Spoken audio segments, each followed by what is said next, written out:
Just give me the sign. Okay.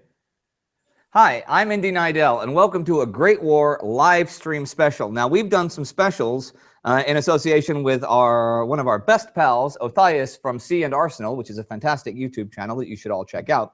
We've done some specials with him in the past about the different weapons of some of the larger nations of the First World War. France and Germany leap to mind. Today, we're going to talk about some of the weapons from some of the smaller nations, and some of these weapons are really, really rare. So I think this will be really interesting, and we thought it'd be a lot of fun to live stream it. So without further ado, here is our best pal, Othais, who's going to tell you briefly a little bit about himself. Good afternoon, morning, or evening, wherever it is there, sir. We're right at noon, Indy. Okay. Good to see everybody. I know for a lot of you this is sudden, but we had the opportunity and we are taking it thanks to a generous donation from our friend John, who has been tracking his own World War I collection and has turned up quite a few rares. So today we're going to get into Greece and Romania a little bit. As some of you know, they borrowed other arms. We'll get there in a moment. But just a little background for those of you who have not seen these before. I am Othais from C&Rsenal, and we are going on our channel through each and every firearm that we can lay hands on from the Great War. And we're explaining its role, how well it did, and just general impressions, including a lot of history. So if you're curious about any of these in more detail, please check us out. Now, I know a lot of you are going to say, well, I read that this existed or that existed. Our channel is ongoing, and it's going to get into a lot more detail than these cursory introductions through the Great War. So try not to complain too much at Indy, because it is beyond his control. We are slowly getting to everything. But whenever you're ready, oh, go ahead.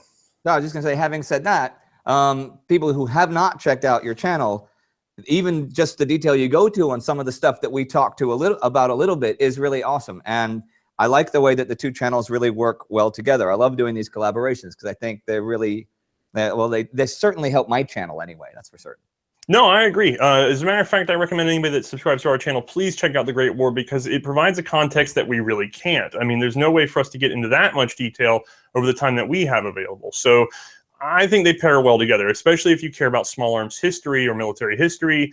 It's good to get into the detail, but you definitely need the general overview to understand some of these more dramatic sweeps that affect, I mean, really, whether or not this stuff gets issued and where it comes from, like we're going to see today especially. So whenever you're ready, Indy, I think we can start kind of breaking into this. Let's do it. Let's kick it off. Bring something awesome. Okay, cool. Well, we're going to start with Romania, and we're going to start with rifles. Now, the way we're doing this, unlike the other ones, is that I'm going to do Romania, and then we're going to do Greece, because there's so few arms to talk about in these two places that we really can't do like a whole rifles episode and a whole pistols episode for each. Right. Now, Romania, very interestingly, and Indy can fill us in more about this at some point, they had a populace that was more towards the Entente and a government, or rather a monarchy, that was more towards the German and Austro-Hungarian side of things. So they would contract with Austria-Hungary. And to that effect, they would adopt the Romanian Mannlicher 1893, which is a beautiful, beautiful rifle that is derived from that earlier Gewehr 1888 that we saw in Germany. Now, what happened with that is, if you remember that gun, and if not, you can turn back to that previous episode. That gun was adapted from the Mauser 71, now with front-locking lugs. It borrowed the Mannlicher clip feed system, and then end-block clip feed system, where the entire packet is inserted into the gun. And then it had a barrel jacket. Open bottom mag was a problem. That's still here in this gun. Well, that gun, because Germany sort of walked with the technology of the clip, ended up being produced back at Steyr. And so they would have a man by the name of Schlegelmilch, Schlegelmilch was the German that worked it over. I'm sorry. Otto Schönauer would work on this gun, and later we'll see his name placed on the next evolution of this. Otto Schönauer actually reworked this into a tighter military rifle. He got rid of the barrel jacket, he tightened up the fittings, he played with the ejector system to make it a little cleaner, and also the clip system was modified to make it a little more reliable and to feed both top and bottom. Remember with the 1895s that we talked about, you had to feed them in one way? Well, that was because of the rimmed ammo. The 1888 didn't care, the German, because it had rimless ammo. It could feed top or bottom, didn't matter. Well, they went back and they made sure that it could feed top or bottom with rimmed ammo. So this is a rimmed 6.5 millimeter cartridge. This is one of those cartridges that's designed to shoot light, long, and flat so that you hit what you're pointing at longer ranges. We've done an explanation of point blank before. But This export Mannlicher, essentially, not the Mannlicher straight pulls actually designed by Mannlicher, but rather a gun manufactured by Steyr, and history is sort of named a Mannlicher, even though it's Mauser, Schlegelmilch, and Schunauer that really went into developing this gun. This is the gun that Romania ultimately adopts, and they adopt it at a time that was really tumultuous for them. Indy, did you want to talk about that at all, as a matter of fact? Because this gun showed up 1892, 1893, and that's right when you really wouldn't expect them to be buying from Austria-Hungary. Well, you would expect the government to be buying from Austria-Hungary, but perhaps not the general populace, because there was an issue just that year. I'm getting a little voiceover feedback, just so you know. There was an issue just that year in Transylvania, which was part of the Austro-Hungarian Empire, which had an ethnic Romanian population of 54%. The Romanian party there petitioned Austro-Hungarian Emperor Franz Joseph for equal rights among the other ethnic minorities of the empire, and that petition was not even read, and the leaders of that party who had written the petition were arrested and spent up to 5 years in prison. Now, King Carol of Romania, he was Prussian by birth, so he, of course, had affinity for what we would call the Central Powers today. But more and more, going through then and up towards the war, the public, the Romanian public, was more and more Francophile. So you had this little dichotomy between him and his populace. But 1892 was a very tumultuous time. So it's very interesting that this actually was coming out just then. Now, we did talk in our Romanian uniform special a little bit about they were ordering stuff from Steyr. So it's nice that you mentioned that, so we can drill that into people's heads. But of course, public opinion was not ordering the weapons. It was, in fact, the political elite and the rulers and the king who were ordering the weapons. So it made sense to order them from neighboring Austria-Hungary, in spite of what was going on politically with the ethnic minorities. So yeah, that would actually prove to be a very poor decision, as we know in hindsight, because they would order these guns. And by the way, Romania peacetime was not like the largest army there was. And so, as you know, everybody that gets involved in the Great War suddenly balloons, you know, triple, quintuple. Your armies are expanding so rapidly, and you're pulling old guns from reserves, and you really have to be able to bring in new arms. Well, Romania and Greece are both going to suffer this one tricky little problem, which is that they turn their guns on the men they bought them from.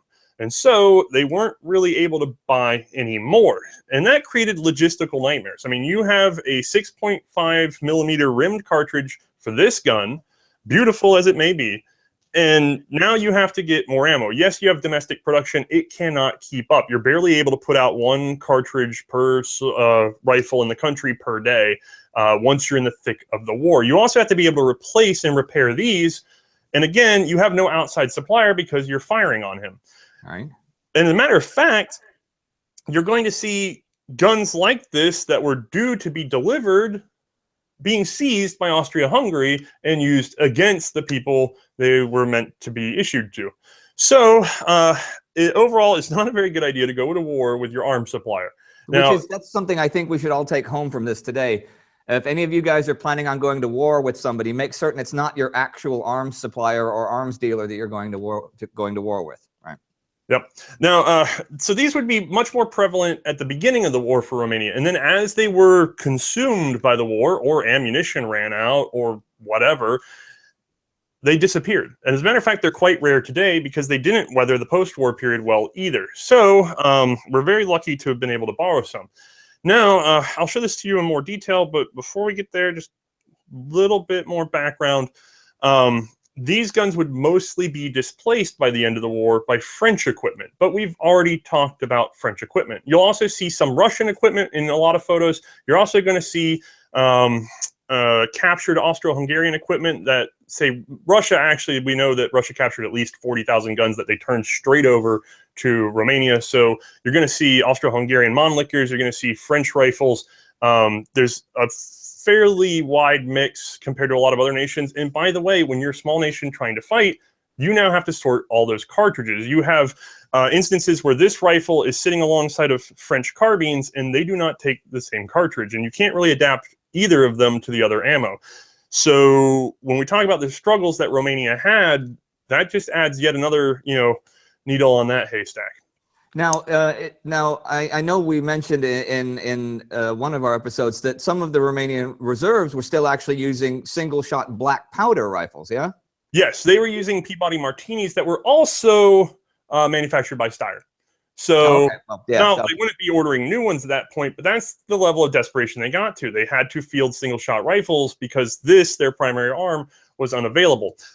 We will have an opportunity to talk about those Peabodys and Martinis in much more detail later. I do not have a specifically Romanian one to show today, and it really isn't the quintessential Romanian weapon. It's more of a quintessential British weapon. So we'll get to it some other time, just like a lot of these other guns that they brought in. But while we have the opportunity, let me go ahead and get a closer look at this for you guys so you can see some of the details that went into this. So if I place her down and we zoom in, we can see it really does favor that earlier Gewehr 1888. We have a split receiver, so our bolt handle passes through the receiver and then locks down. We have front locking lugs. The big changeover on these guys is that they have a ejector set down up under the bolt. That's something specifically that the Romanians asked for. They did not like Schonauer's ejector that we're going to see on another rifle. They also asked for this reinforcing rib over the model 1892. We'll get into that in more detail when we do our video. It's a fairly long rifle, and we have our stacking rod, our cleaning rod. We have our bayonet side mounted, and then look, moving back up, obviously we have our beautifully long range sight for our flat shooting cartridge. Again, though, this is still fairly optimistic, and we've talked about volley fire and things like that before. Now, this did use a flippable clip, which means 5 rounds that could be tipped either way. I do not have an original Romanian with me. As a matter of fact, I'll probably end up using a Dutch one because the same ammunition and the same general configuration with some differences to the sights and wood were used by the Dutch. Now, again, super lucky to borrow this one. It's in about as mint condition as you can get, and these things are hard to find in any condition.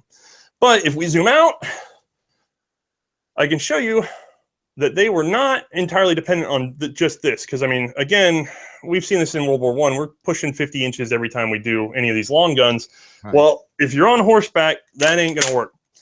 So the Romanian Mannlicher also came in one of the cutest little carbine configurations you're going to see. This is extremely light, extremely handy, and again, very smooth operation. And if we zoom in on this one,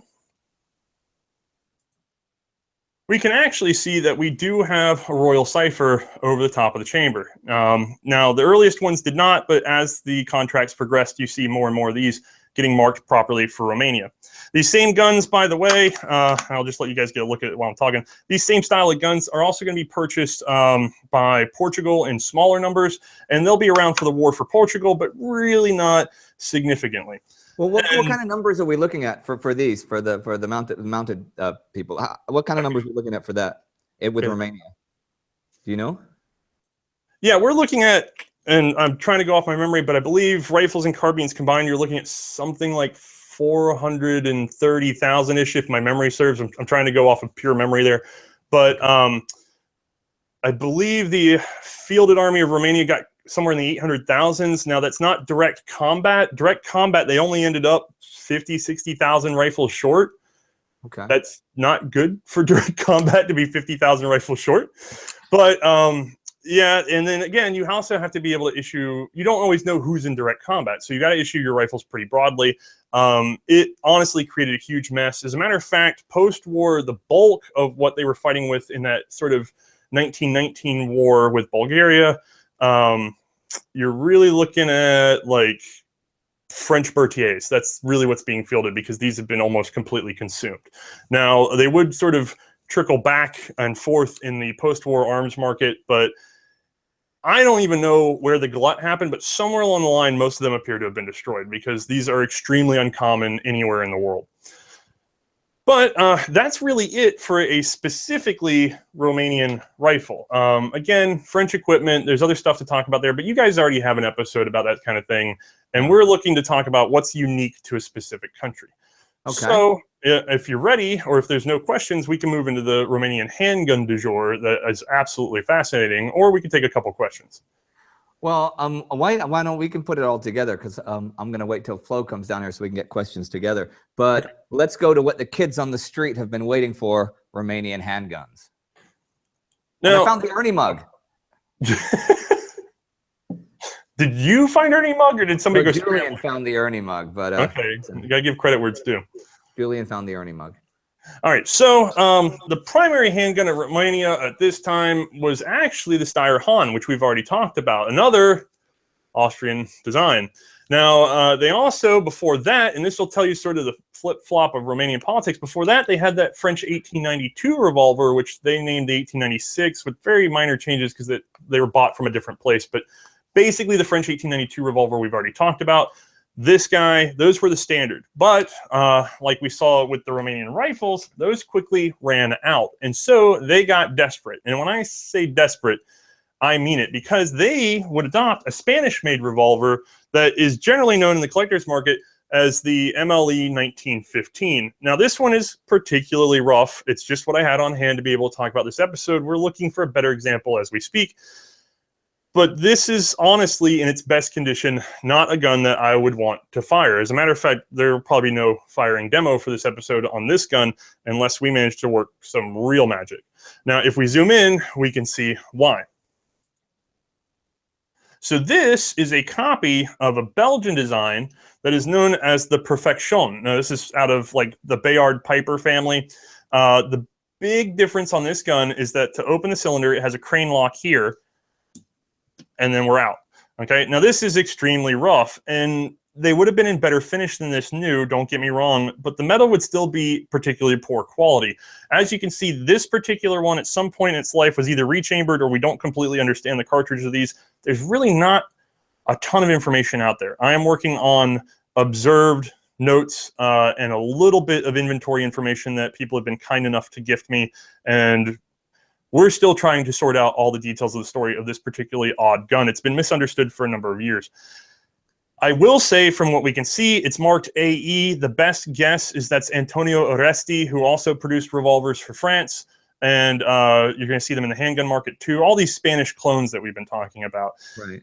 This is the poorest quality one. The story, as we understand it now, is that they were offered to France, and the design appears to have come out of France. Now, I did say it's a clone of a Belgian design, but there are signs of a French commercial company trying to make a version of the French 1892 with this particular crane unlock, and the rest of it looks like a French 1892. It may be that that was sent over to Spain. It may be that they're totally unrelated, still sorting it out. But they were offered to the French. The French took one look and said, heck no, we're not that desperate. The Romanians took a look and said, we are absolutely that desperate.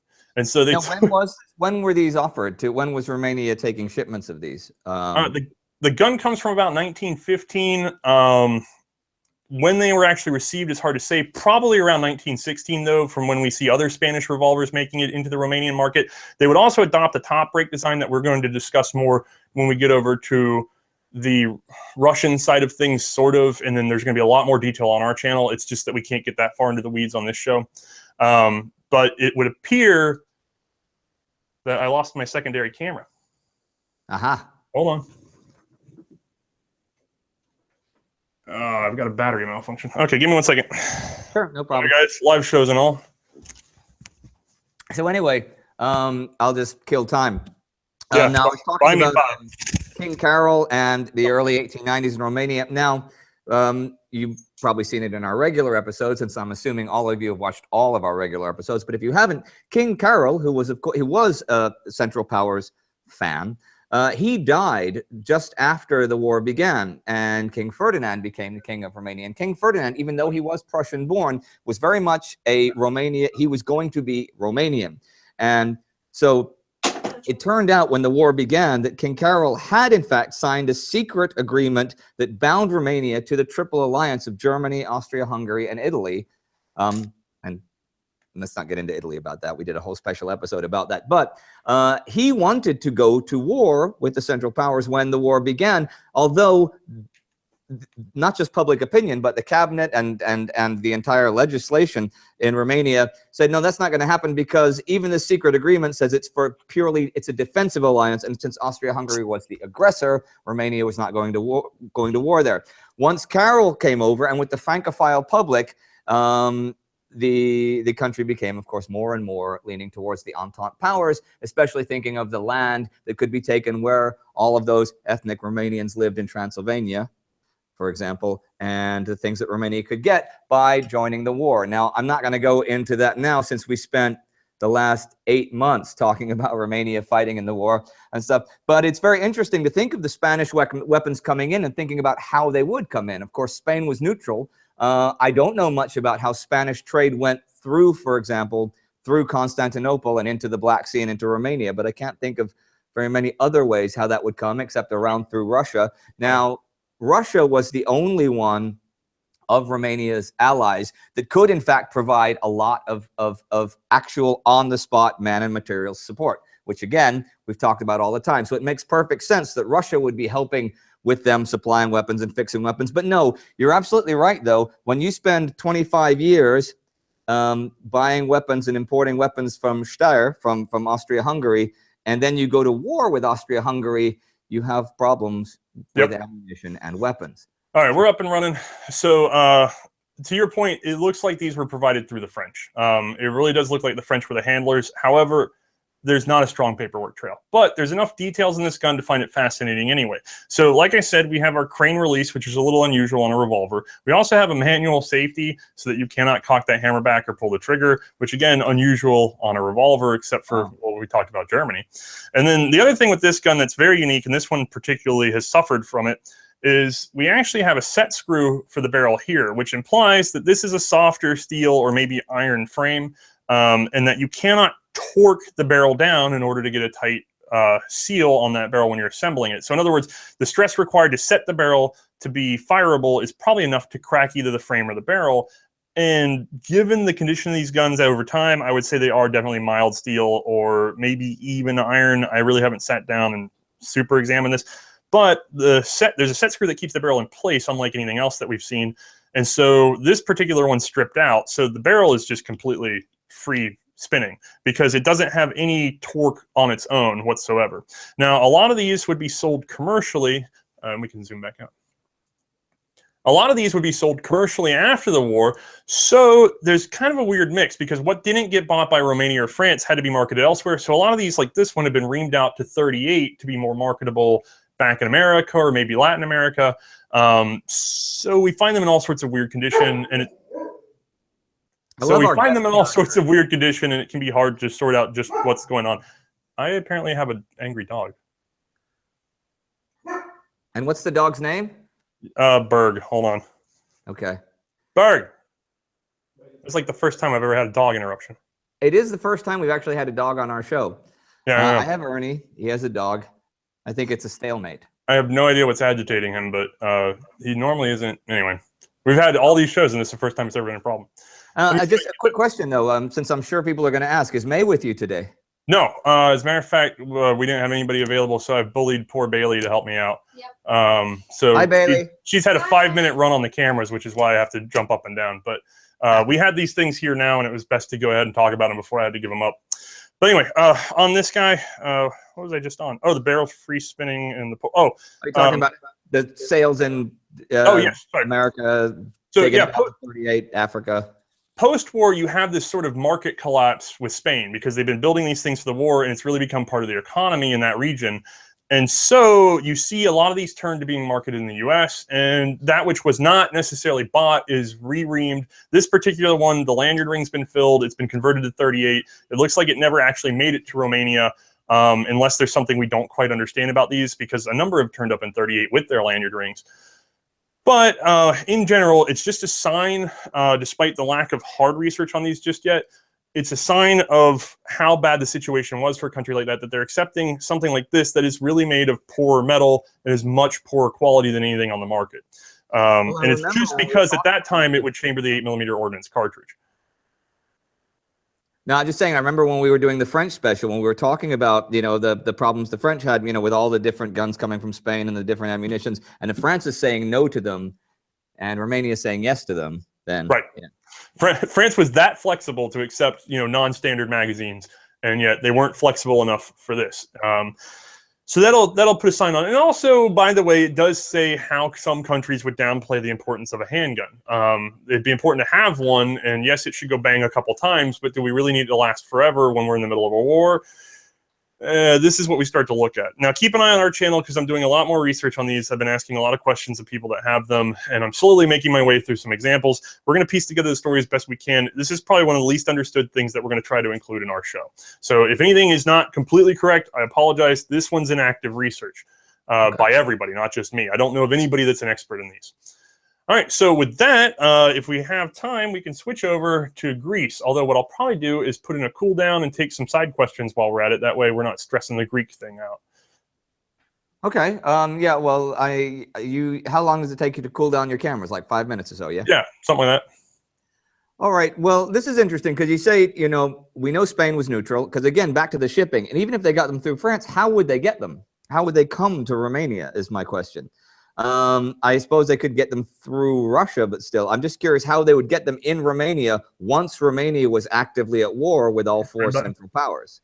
Well, we do know that some shipments were sent through Russia by rail because we know the number would get intercepted by Ottoman leading forces, which is why we see Berthier's in the Ottoman Empire post-war used as forestry service guns. So certainly stuff was coming through Russia. Specific to these revolvers, I don't know, is the shortest possible answer. As a matter of fact, it may be that the reason such terrible guns were accepted is because they did have some sort of channel that we don't know about. But that's the best I got at the moment, if that helps. Were these mostly being provided to officers, or were these for the enlisted men as well, these pistols I'm talking about? Generally, pistols were reserved for officers at the beginning, but as we got into the war with all countries, they would find the utility of having a handgun in a trench line to be overwhelming. You see a greater number of pistols issued per man in the army in the Great War than you did before, if that makes sense. So they would start getting disseminated as best as possible to the troops, especially if you're assaulting a trench or something like that. That rapid close-range fire is something that you really want. Now, whether or not these revolvers filled that role, I can't say. There's so little known about them at the moment. It's impressive. We have some inventory numbers, and that's about it. And now, some of the dangers of these pistols, by being of the quality that you've been talking about, is it more the accuracy, or is it the fact that would they blow up? I mean, what was the worst thing that's going to happen with one of these? If you got, okay, I'll get off a couple of shots and then my gun's useless, but why? Well, it's not that it's useless. What happens, especially with a revolver, is that if the cylinder starts to move out of alignment with the barrel, then the accuracy is greatly affected, and you start doing what's called shaving rounds. You have that forcing cone at the end of the barrel starts peeling off sections of the bullet. So if you have a jacketed bullet especially, that's going to cause it to, A, be disrupted in flight, but it also might cause it to just fragment in flight. And so you're really not doing anything with your round. Yes, you at extremely close, can't speak to that, at extremely close range, you may still be hitting people. And that's fine, by the way, which is why something like this could still be serviceable, even if I would take a cruddy gun over no gun. That's right. Fine. Sure. Now, what most people tend to think of is this idea that the gun's going to fail and it's going to kill the shooter. That's Ross rifle territory and practically nothing else. These guns, if they fail, they may cause some hand injuries by having like spall, like metal fragments embedded in the hand. But that's way on the outside of the problem for these guns, unless you're feeding it the wrong ammo entirely, which is pretty unlikely the way the Romanian forces were stacked at that time, because basically you either have an automatic pistol cartridge, or you have an 8mm ordnance cartridge, or you have like an 11mm black powder cartridge. None of those are really going to fit in each other very well. So right. It's a very unlikely accident to get the ammo wrong. So a total failure of the system is very unlikely. However, you are not looking at a very good handgun if you're shaving rounds and sending them off to the side or fragmenting in midair. Okay, and I want a quick question back about the rifles, both the version for the mounted troops and the version for the standard infantry. What kind of effective range are we actually talking? Because I know a lot of our fans, they don't know the minutiae of guns like your fans do. So this is really good stuff for our folk. Well, and I'm going to boot my cameras up while I'm talking about this so you have more footage. Hit record on that one. Sorry, guys. Running a tight ship today. Yeah, but you have a nice shirt, so everybody gets to see it when you stand up. You get to see how loose it is because I went on a diet. All right, so gentlemen, Othais went on a diet. Is that what you did over the holidays? Dude, you know how hard it is to go on a diet in the Deep South? Yes, I'm from the Deep South. But okay, sorry. When it comes to these rifles and carbines, let me get one out. Here we go. When it comes to these guys, these Romanian 1892s, 1893s, you are talking about a very flat shooting small bore cartridge, 6.5. Now, these are going to be sighted out to at least 2,000 meters. Can it hit and kill at 2,000 meters? Yes. Can you, as a human being with a little iron sight, really pick that out, especially in a war zone?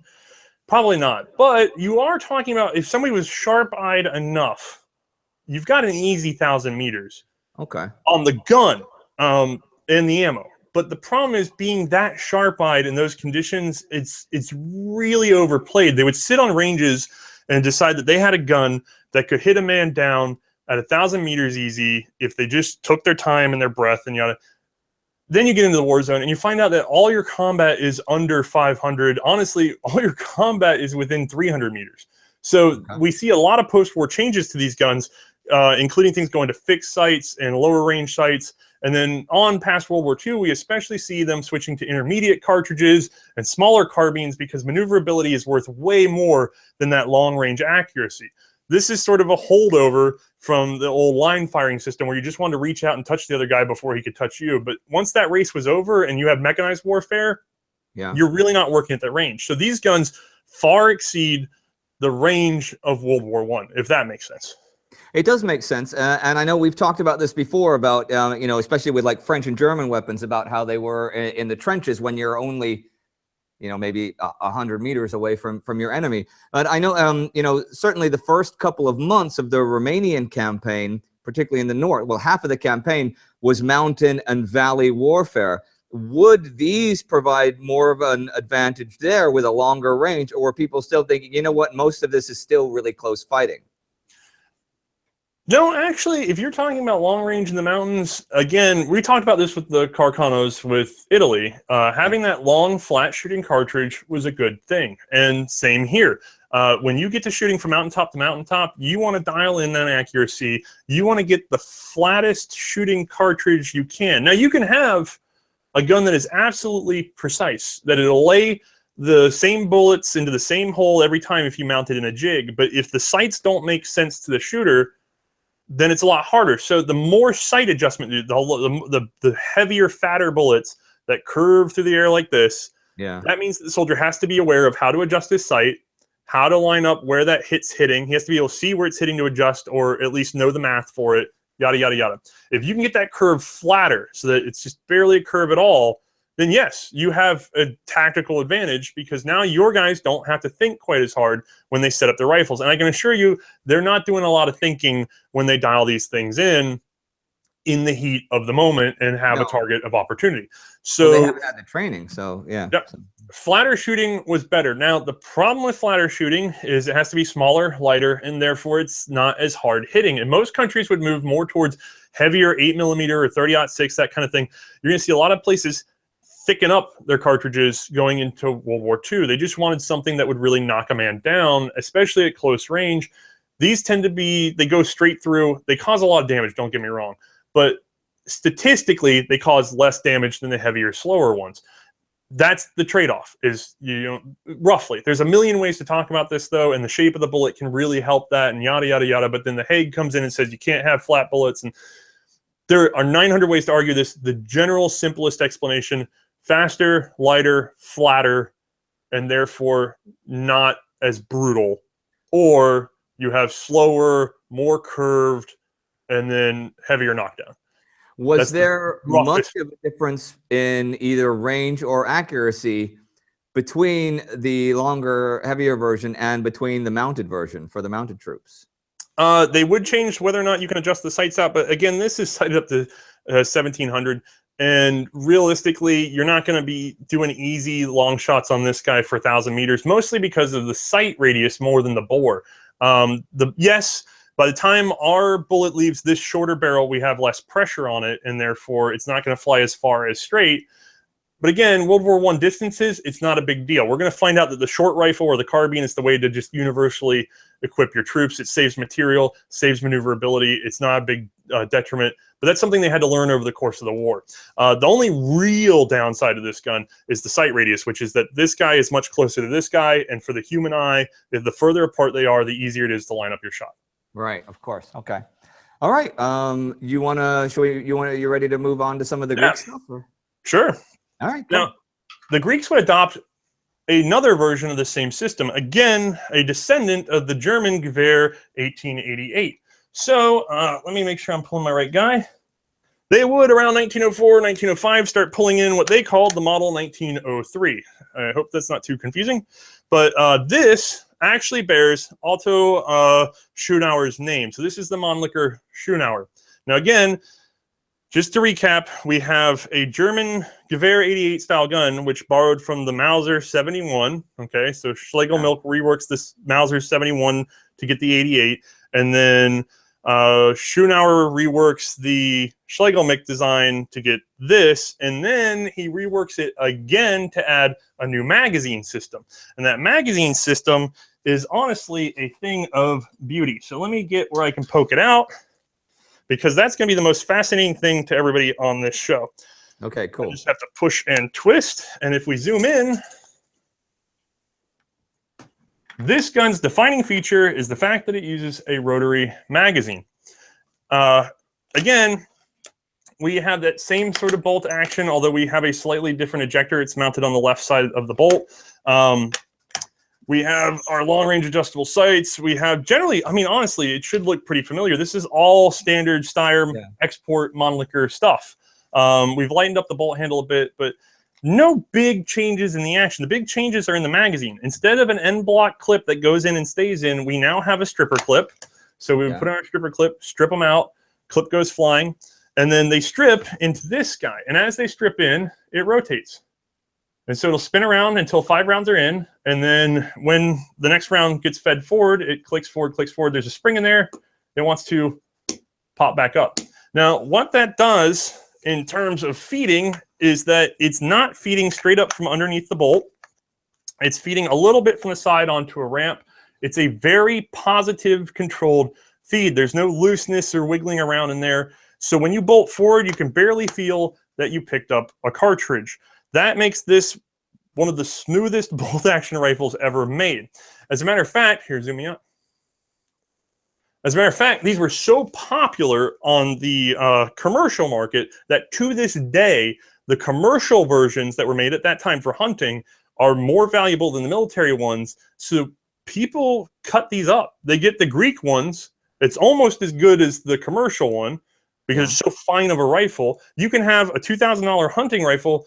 Well, this is going back 30, 40, 50, 60 years. I mean, this was done for a century practically, but to give you some numbers, and these are going to change by the decade, but roughly what would be a $2,000 sporting rifle? Well, you could get one of these for like $500 and then cut it up and get that $2,000 sporting rifle. Now, of course, in the 70s, it would be you know, an $800 rifle versus a $100 rifle or something like that. But to give you an idea of the scale, you could get a much finer rifle quality by cutting up one of these Greek surplus guns when they weren't worth anything at that time, which is why these are rare, because they were sort of cannibalized by people that wanted to get good sporting rifles after the wars. But these were ordered by the Greeks, the 1903. There would be a later 1903-14, which is actually less common in the war, because again, as the war starts, Austria-Hungary starts to seize guns, and then you'll have these in their original chambering and also rechambered. So Austria-Hungary is going to field these in addition to the Greeks, but this is the dedicated Greek rifle. It's the 1903 and 1903-14. It's interesting because I still cannot figure out why they bought it. It is probably the most expensive, complicated bolt-action rifle ever fielded, and Greece bought it. They couldn't sell it. The Portuguese thought about it, and they just didn't bite. A bunch of other countries looked at it and found it fascinating and did not bite. Only Greece bought. I can only imagine what sort of backroom deal was made to get these things into Greek hands, but they're ridiculously pricey for that time. So it's kind of funny, but the Greeks actually, their primary rifle, which again, just like Romania, once the war starts, they can't get any more. And they have to start borrowing heavily from their reserves. And we'll talk more about that in a moment because it's so quintessentially Greek, I do have to mention it. But again, bad decision. I mean, you've pissed off your supplier, and you already have a very expensive and complicated and slow to manufacture rifle as it is. I really can't understand why they went into something like the Great War with something so hard to produce. Now, in terms of being an actual soldier in the field, you couldn't get much better. This gun runs extremely well. It's extremely smooth. It's extremely accurate. It's still prized today for all these qualities. You really, even in their worst condition, they're almost never seized. They're almost never binding. They're beautiful guns. It's just odd that they spent so much money on them. That's quite interesting, actually. I know people will know from the channel, over the last 5 or 6 months, we've talked a lot about what's going on in Greece, which is still, well, neutral, except for the half of Greece that 100 years ago has already declared war on the Central Powers, but that was Eleftherios Venizelos' government, and not the royalists led by King Constantine and his wife Sophia, who was the Kaiser's sister. So you have a really bizarre, complicated situation anyway in that country, and I imagine I could be totally wrong, but I imagine there was a great deal of money to be made, one, in ordering those weapons, but two, as you did say, that they were fantastically good weapons. Greece was always going to be a small player in the war, even when Greece joined the war anyhow. Maybe it was to capitalize on, you know, since they weren't going to send 3 million, 4 million men to the war, maybe they'll just send them with the best guns they could. That's just speculation. So. Yeah, I mean, to be fair, these were acquired before there was any sign of World War I. They didn't know that that's what they were getting into, although when they tried to order more with the 1903-14, they did know war was on the horizon, and that contract really didn't pay out for them very well until more flowed in after the war because they were surrendered as reparations. You'll see things like these guns end up in Italy. Italy refurbishes them through the 20s and sells them on to Greece because Austria can't produce them for Greece anymore because of different treaties and things. So it looks like most of the 1903-14s, the ones like this one with the full handguard and some other little features, it looks like they really showed up in Greece post-war and mostly did service in Austria-Hungary. But when did they start being? When did Greece start ordering these? When? It looks like, and I'm going off the top of my head again, but I believe it's like 1904, 1905 is when you start seeing the orders come through. They had enough for their own peacetime army. They weren't short on them until they really started mobilizing. But when they mobilized, they actually had a ton of guns in inventory that were an old familiar that we did not get to talk about with France very much, which is the Gras. They actually had ordered tons of Gras, also produced in Austria. So, well, quick question before we go into this, before I forget. Were these all being used during the 2 Balkan wars, during when Greece was fighting with you know, Serbia and Bulgaria against the Ottomans, and then all the cluster sex for the second Balkan War? No offense to our Balkan fans out there. I don't know what else to call it. Since these were starting to be ordered in 1908, I mean, Greece was certainly fighting a couple of wars, and there was a coup, of course, before they even joined the First World War. So which would it be? Would it be the awesome weapon, or would it be the one you're just about to tell us about that's going to be their main weapon in the Balkan Wars? Do you know this? In the Balkan Wars, their main troops are going to be still fielding those Mannlicher Schönauers, but these guys are still present. They're more on the reserves. These guys never really left Greek inventory all the way through World War II. These single-shot black powder Gras were ordered through Steyr. They were not produced by the French. They were just a French design. I mean, they were produced by the French for the French, but the Greeks ordered them from the Austrians. Man, Steyr had a lock on those businesses. Yeah. But so they would field the Gras. This one actually is French and a little worn, but we've already done an episode on these guys. This really is like the national rifle of Greece. Like people, if we have any Greeks watching, I guarantee the minute they say the Gras, they light up, because this gun is more identifiable than any in their history, because they were carried up into the mountains and never came back down. I mean, you see these in rebel photos in 1945. Like they never left the country. They're reliable. They're hard hitting. Yes, they're black powder, but it seems like they never ran out of the ammo somehow. And they did the job. They're single shot by all means, but they still got the job done for the Greeks. And this is really one of their favorite guns. Now, the other thing is, you mentioned the Balkan Wars. Greece would also have a ton of captured Ottoman weapons and neighboring weapons that they would also field to reserve troops. The problem with that is having enough ammo to keep them on the front lines, not so much. So in terms of actual combat, you either see the pride of Greece, which is the Mamluk Shunauer, or you actually see a lot of these in combat because the ammo's there and they can be logistically maneuvered.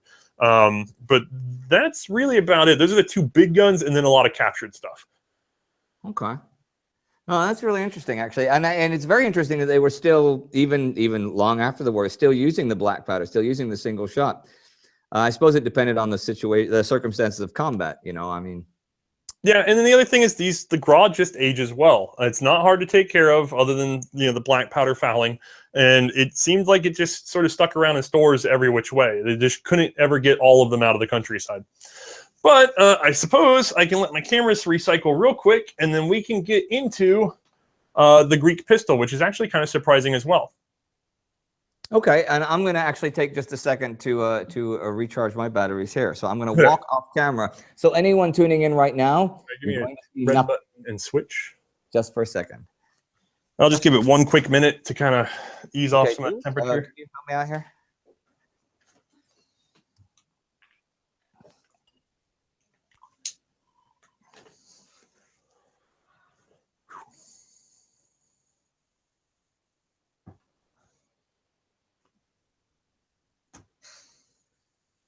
And now, as long as I'm sitting here on camera and nobody else is on camera, you guys should, after this, just as a bonus thing, go and check out our special episode from last year about Greece during the First World War, because I'm not even going to, or before the First World War, and during it, before they joined the war, because it is not only incredibly complicated, it's also incredibly interesting, and it's one of the most weirdest and bizarre situations of any of the nations that ended up fighting during the war. The 2 sides, the 3 sides, the 5 sides. It's fascinating. It's interesting to see these weapons and knowing what I know about that, and to think about how that is going to work out. Are you hearing me, Othais, right now while you're doing this? Or no? I'm good to go. So I can get started right now. I just got to run these guys back up, and we're good. So switch back and red. It's fun. I'm just so dependent on these DSLRs. I love doing these. I love doing the live streams. I think they're a lot of fun. So, as long as I have my Ernie mug. I always wish we could get the webcams to run just right, but they never seem to be happy. They never seem to be happy, but that's part of the charm. And then go ahead and make sure it's focused on me, that half push, because I feel like it tried to refocus a second ago. We will hold that down until it turns green. There we go. And then hit the red button. I think it's interesting to listen to him getting set up. Oh, and Happy New Year to all of our fans out there in YouTube land. I hope you had fantastic holidays. And if you didn't have holidays, I hope you had fantastic time working and surviving whatever it is that you do in your lives. All right, so I think we can get back into it, right? Yep, nail it.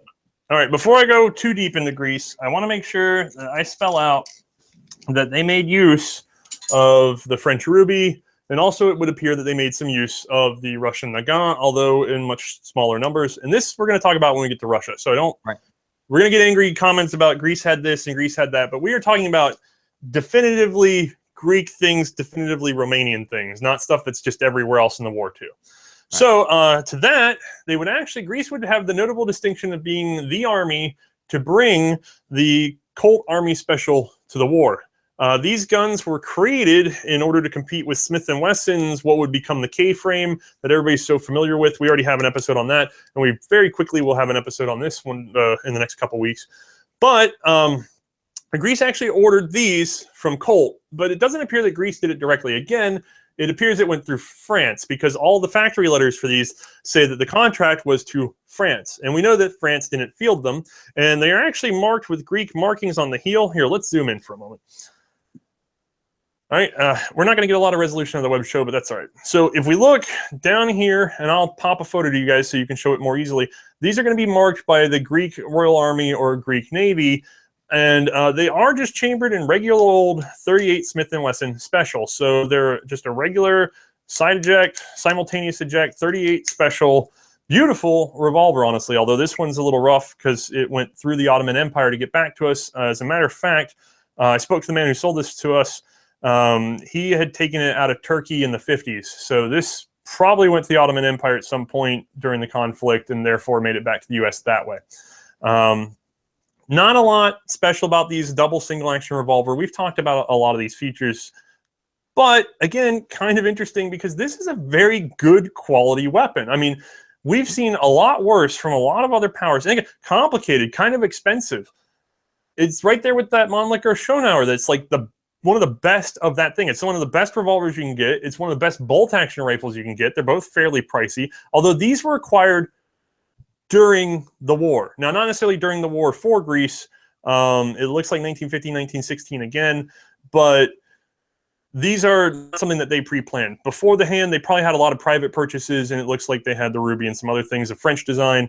But during the war, this is the new Greek handgun, and they bring this in along with the 38 special cartridge, which is actually a very good cartridge. This is a very reasonable military handgun. Here, back me up. So again, surprise, surprise, Greece leads the way. And I think it's just one of those interesting things of being a late adopter. You come to the party late, and you get to pick over the best features. They're not involved in the arms race that was sweeping Europe, not by much. I mean, yes, they bought a Gras when that was important, and then they kind of sat around and made do with little bits of smaller contracts, and then they finally adopted what they considered to be the best bolt-action rifle. And then they had a piecemeal set of handguns and generally what they could get. And then all of a sudden they go with the beautiful Colt Army Special or the very available Ruby as the French provide it to them. Greece used a lot of common sense in terms of arms selection. Now, the actual involvement in the war, as you said, is just plain weird. Now, and they also though, one advantage, definite advantage, we were talking about Romania before, one advantage that Greece had over Romania once they were in the war was it was a lot easier for Greece's allies to help equip Greece with weapons than Romania's allies to help equip Romania with weapons. Yep, you know? Which is why you'll see French rifles and other equipment mixed in with the Greek stuff just the same. So Romania is going to have some French equipment. Greece is going to have a lot. Romania is going to have some Russian equipment. You're going to also see a lot of captured Austro-Hungarian equipment given to both Greece and Romania. They both end up in this weird place where they've got a mishmash of stuff that they've got to track in field, which makes them an even more confusing situation to deal with than what we initially think. Like, you look at it politically and you go, wow, that's rough. And you look at it tactically and you go, wow, that's rough. But then you look at it in terms of supply and you go, how did they last 2 weeks in the war? Yeah. Which our channel will get to when we get to it, since we do it in real time. And once again, in case anybody's just joining us, this is a special live stream episode with C&Rsenal and Othais talking about the weapons of the war used by some of the smaller nations that we haven't covered in our weapons special. So we've talked about Romania a bit, and now we're talking about Greece. Right. Okay, that's really about it for what we have today in terms of detail. If we have questions or any other worries about it, then we can go to there. But that really kind of burned us through the definitively Greek or definitively Romanian stuff. And I understand a lot was left out. And I understand that there needs to be a lot more said about these, which is why our channel exists. Come on by. If we don't have the episode up, it means that we're taking the proper time to do it correctly. So don't sweat it if this seems shallow. It's supposed to be. Having said that, I mean, I know some of your fans might think, oh, this was just shallow, but that's because they're more weapons fans. I think our fans, a lot of our fans will think this was more in-depth than there used to, because of course we tend to talk more about the overviews of the war instead of the specific weapons. So these are really good, I think, for our fans. They're really good for me anyhow, to see what people were actually using and how the actual trade worked around Europe and getting the weapons around, and how it worked when you have public opinion that favors joining one side of the war and a ruling system that favors joining the other side of the war, which you had in both Greece and Romania, for example, that we're talking about today. Yeah, so, it also reveals why you'd be so hesitant to join the war. If it turns out, your countrymen might feel, oh, we have 500,000 men ready to fight. They don't necessarily know that they have to count all the bullets, and they got to come from somewhere. And domestic production is limited or unavailable. And so, yeah, it looks like you can fight real well for about a week. And then you've got to start dealing with the attrition. And that week, oh, and especially think of that week if you were Romania and you had to fight against the German Empire, the Austro-Hungarian Empire, the Bulgarian Empire, if you want to call it that, Tsar, he was a Tsar, and the Ottoman Empire. You have 4 empires to fight at once. You should have ammunition. Yeah, and then the other part is they can have wonderful small arms, which they did. I mean, these are some of the nicest rifles of World War I in terms of polish and fit and accuracy and things like that. They're beautiful collector's pieces today. You can have great rifles and pistols. I think we know from the context of watching the Great War, that's not what makes up the battle. Right. If you have proper artillery and if you have proper planning and equipment, you could go in with some of the worst rifles and still have a solid victory. Yeah. This is one small factor in the battle. But it is a factor that will contribute to overall morale. Like, for example, if you send those 500,000 men to war and they only have enough ammunition for 1 week, you might face a morale crisis after about 6 days. Yeah, that's very true. Or if you send in what people know to be sort of expired weaponry, if they know that they have worse weaponry. Imagine if you, like, even the smallest victory, if you have given troops poorer equipment and then they advance and they capture what the enemy had is, like, you know, better than what they had in terms of equipment, but guns or boots or whatever, that can be a real morale destroyer there too. Is that if they find out the other guys got it better than them, well, hold on, what's going on here? Are we getting ripped off? Are we really sustainable? And then the next time there's a turnaround and you kind of lost, well, yeah, they feel it doubly so. All right, fair enough. No, that's fantastic. You know, Othais, I love these, and I love, you know, talking to you before we go on camera and talking about Southern food and things like that, which we should probably do a special on one day. We'll do a live feed special when you and I just talk about fried chicken and biscuits and gravy and stuff like that. And well, if we ever get together in the U.S., we can just have a whole episode where we just eat Southern food and comment on it. Okay, I could totally do that. I guarantee there'll be plenty of people that want to see that. And I'll bring 2 Ernie mugs, so we both have Ernie mugs. Okay. Well, wait, why don't you just get a Bert mug? Do you want a Bert mug? Am I a Bert? No. I think you're more of an Ernie. I think I'm more of an. Am I more of a Bert? I'm not more of a Bert. I think we're 2 Ernies.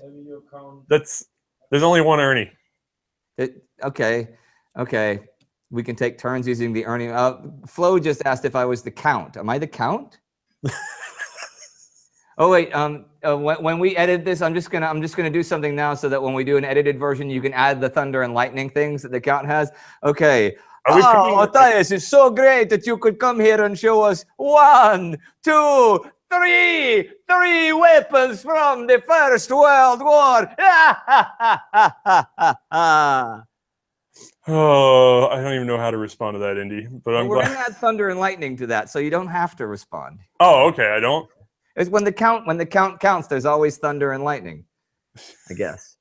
You're gonna get in trouble just on rates and usages for that one. But anyway, it's always good to see you guys. I really enjoy being on the show. I'm sorry these are so cursory again, but come by. If you feel like you need to know more, come by. If you see what we have and you don't, get enough, write us an email. We're here. Interactive. Yeah, we are trying to dig through what we can for the war and put out all the information we have. It's the fun of sharing. So there's no pretension that this is the correct way and everybody else blah blah blah. No, we're just digging through what we can and presenting what we find. So come on by, and if you have something to show us, and if you have something to ask us. We're here. And before we let you go, Flo just said he has something. What is that, Flo? Some questions from a fan.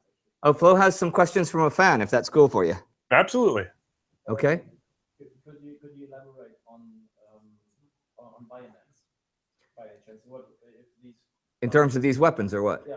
Okay. The fan says, could you elaborate a bit on the bayonets in terms of these weapons for the Greek and the Romanian ones? Well, you mentioned on the Romanian the side-mounted bayonet, but could you elaborate a bit on the bayonets?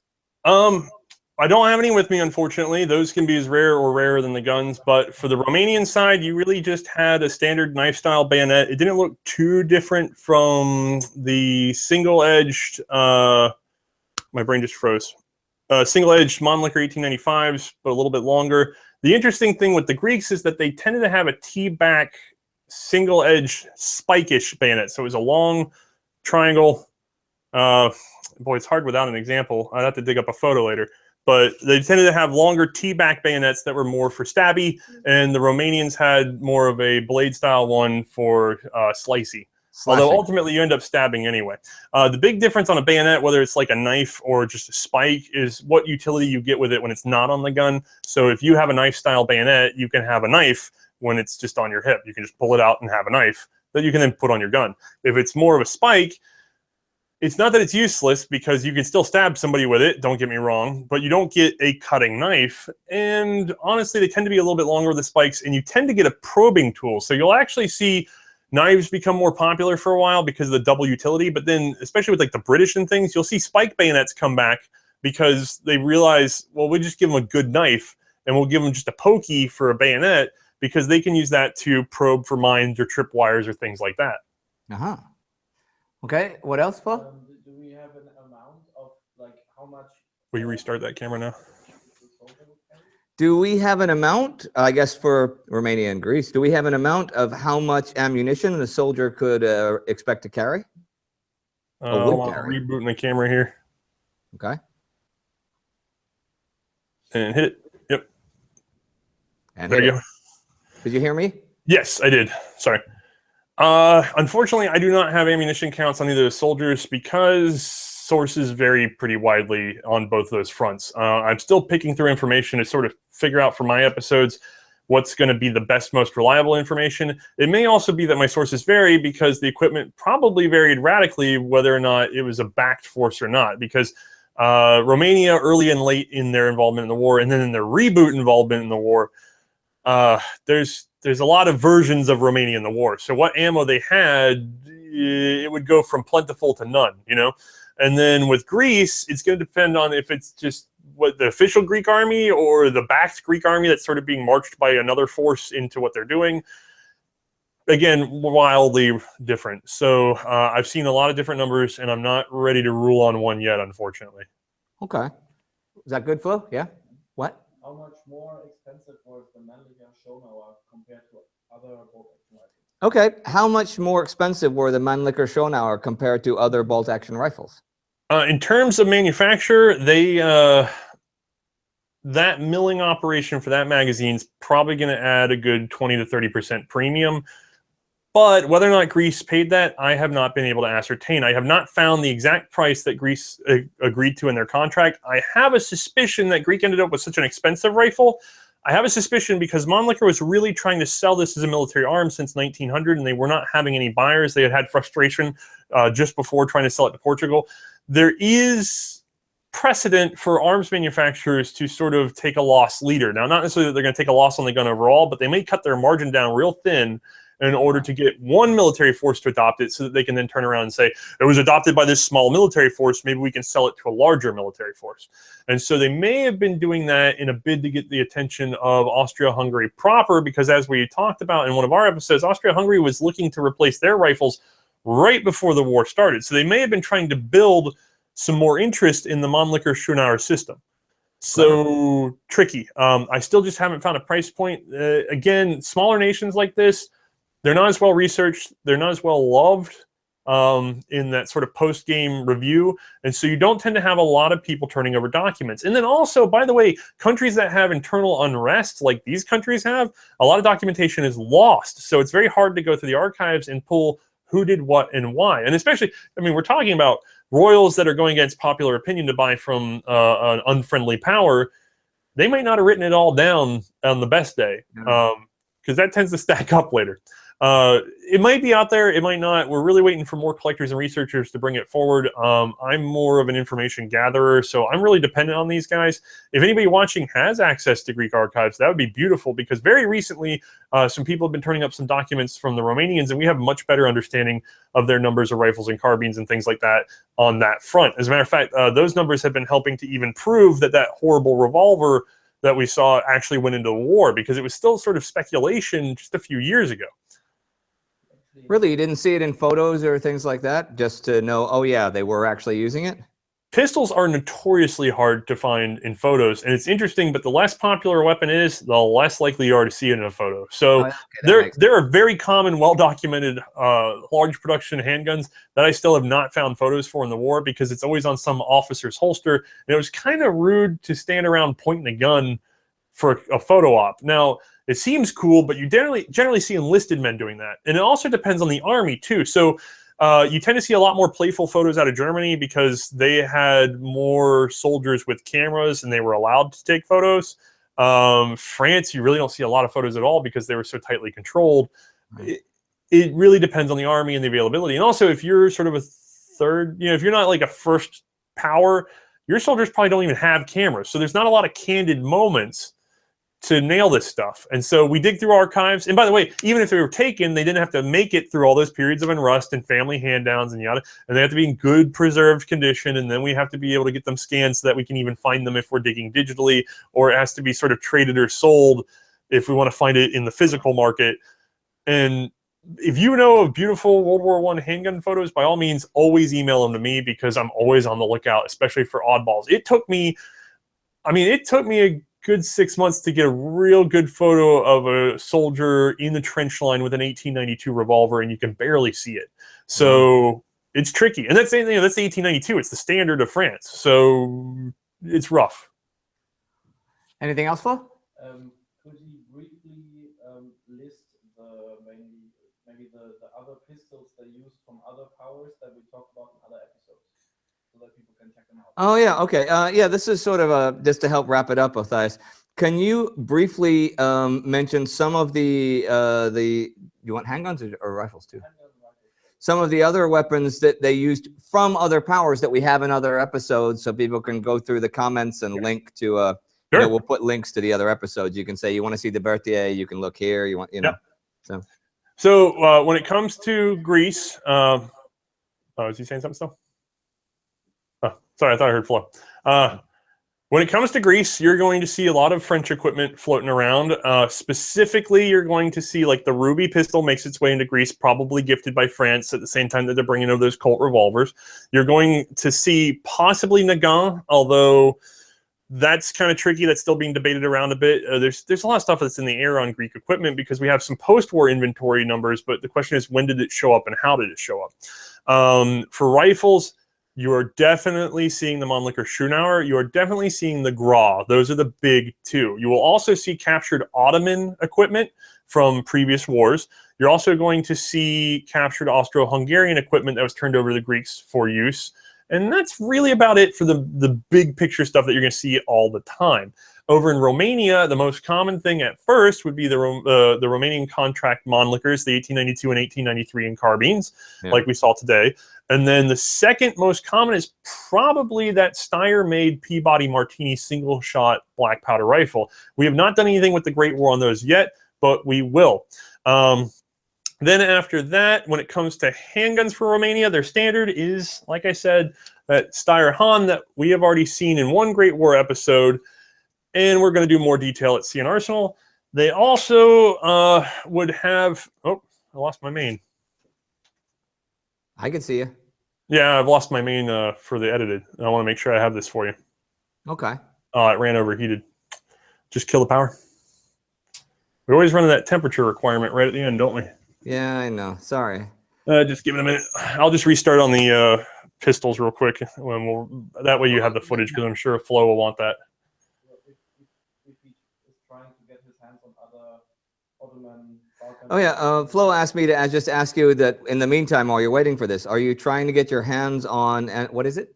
Other Balkans, Oh, other Balkan or Ottoman weapons. Well, I imagine he is anyhow, Yes. Ottoman, there's 3 countries that have been shaming us this entire time, which is primarily Serbia.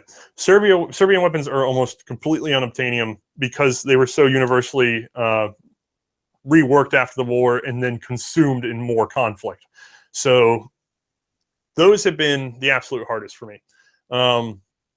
We know of a couple. We're still not on a complete picture, but luckily they mostly use contract weapons that are so tightly resembling other weapons that we can really talk about them by shooting their absolute identical model that was somewhere else and then having some photos of the markings for them. So on our show, we can take care of that. It's kind of hard to do with the Great War. We're doing our best to put that together. The Ottomans are probably next in line after that because they, again, had a very aggressive and near complete remanufacture process. And it was very rare for Ottoman guns to be seized during the war because the biggest fighter of the Ottomans was the British, and the British left their own guns behind. So you tend to have to find ones that were captured in the Balkan regions and then somehow made it to the West before import laws and stuff kicked up dust, or they got reused by those countries. We've had some success there, and that I have an Ottoman Martini and an Ottoman 1890 rifle ready to go. I'm looking for 2 more Ottoman rifles before we can talk about them. And their pistols were all contract pistols, so we really won't be doing Ottoman pistols. There's nothing unique enough that we can't mention it in another episode. Okay. And then the other one was Romania, but obviously we solved that problem by borrowing from a collector who has spent probably about 30 years trying to find the 3 examples that we just showed you today. So it can be a little bit tricky. What about Bulgaria? Bulgaria mostly just bought equipment off of Austria-Hungary, and it's nearly identical. They adopted everything Austria-Hungary adopted right along with them. So they had the 1886, 1888, 1890, and 1895. You're going to see the same handguns, except Bulgaria had their own contract Luger.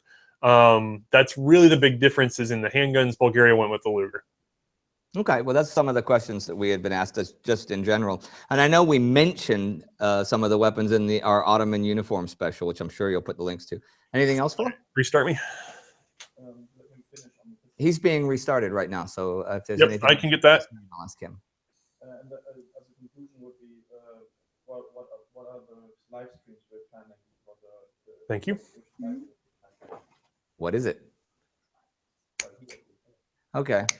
Are you on it yet? No, you're not on again yet. Yeah, I'm You're online. good? Yep. Okay. Well, let's make a little conclusion today.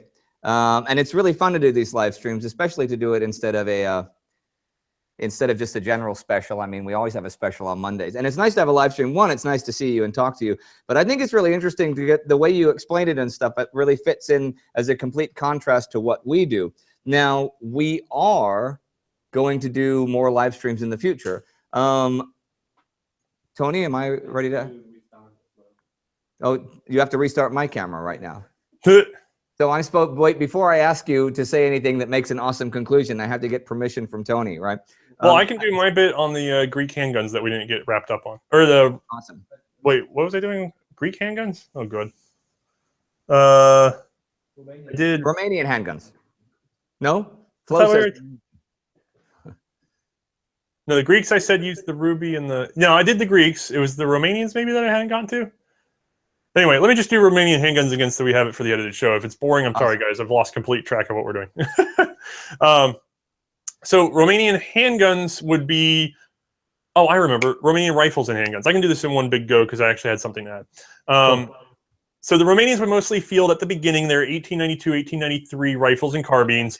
And then as those are sort of depleted, they have to pull more and more from their reserves of old Steyr-made Peabody Martini single-shot rifles. Again, that's going to be talked more about with the British stuff, but we'll cover it in detail in our show. That's really the big two. That's most of what you see when you look at Romanian troops in the war. But they would be gifted large numbers of captured Austro-Hungarian equipment, like the 1895s. You're going to see some Mosin Nagant, some Russian guns get mixed in there. Those are more towards the end and more towards what they could be gifted out of Russia towards the end of the first push, I guess I should say. And then we're also, interestingly, I just last night found some information that it appears that some Italian 10.4 millimeter Vitalis were sent over, although I'm having a hard time tracking where they went and why I haven't been able to find a photo, because long rifles are actually easy to spot, unlike pistols in photos. We see them all over in photos. So I'm still working on that, but there may be that there were Vetterli Vitalis that showed up. That's really about it in terms of the mega stuff that was sitting there.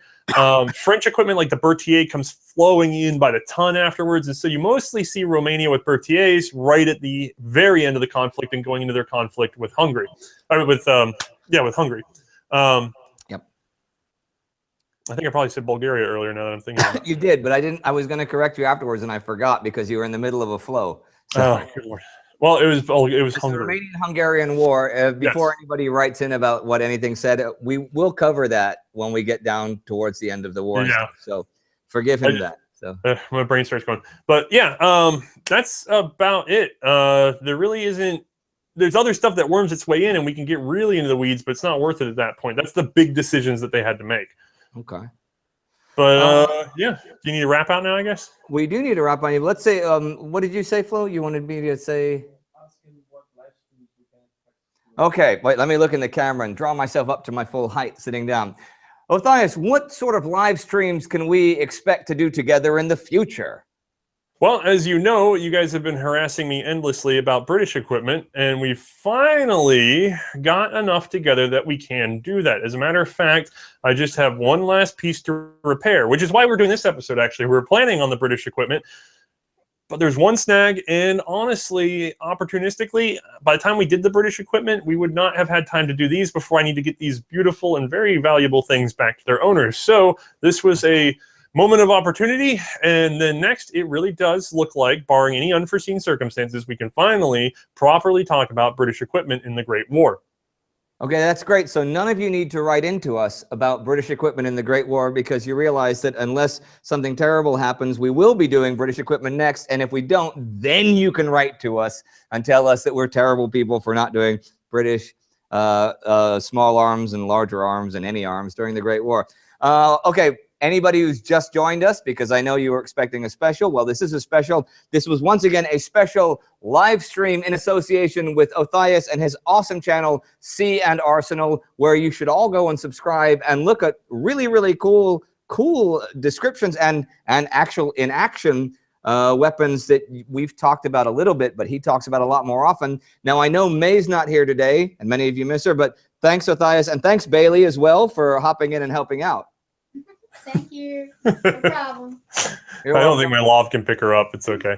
No, I heard that. I heard that. Oh, okay, good. And so me, Flo, Tony, Julian, and of course Ernie.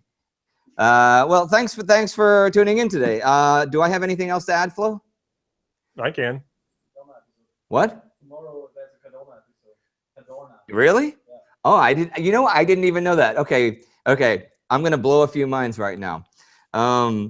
Flo says that tomorrow is the Cadorna episode. You're welcome. Oh. That's a Tuesday. Man, we're here at the Great War. Whew, just a little bit crazy, which is why I'm drinking out of an Ernie mug. All right, well, Othais, Bailey, Flo, Tony, Julian, everybody else. Who else? Well, Marcus and Rory are there too, so thank them. And thank me, Indy Nidell, your host at the Great War. Do not forget to like us on Facebook and follow us on Twitter and subscribe your little hearts out. We'll see you next time. All right? Goodbye.